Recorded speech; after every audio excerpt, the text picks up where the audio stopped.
About school law, I'm not going to bore you with that.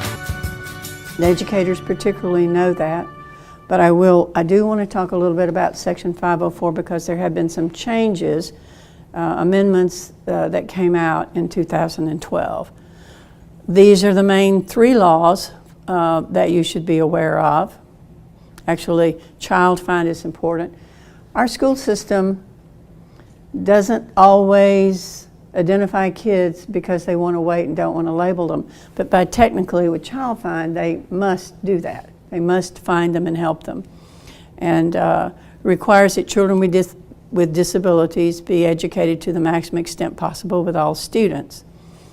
All right, I misunderstood. I thought RTI was a federal mandate, but it's not.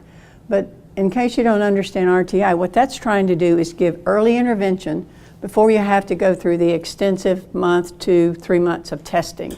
And so the sooner we help them, the better, and maybe RTI is all you need.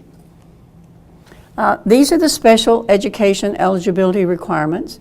As I told you, at my school, they only tested this child under this one category. And you have to have a discrepancy. They did not look at other health impairment, which is what 15 years ago, 10 years ago, the Office of Special Education recommended our children fall under their, I love these memos from the director's office. I get copies of them, so I know. And what I find is that I sometimes know before it's disseminated to the trenches. Sometimes emotional disturbance, I prefer to stay away from that because our kids are more emotional anyway. And labeling them that is not necessarily going to be of help. And it may, in fact, put them in with children who are teaching them behaviors they'd rather not learn.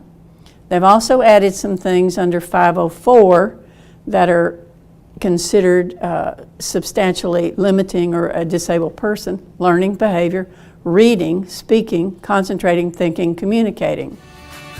And this was as of 2009. And then in January of 2012, they issued a policy note.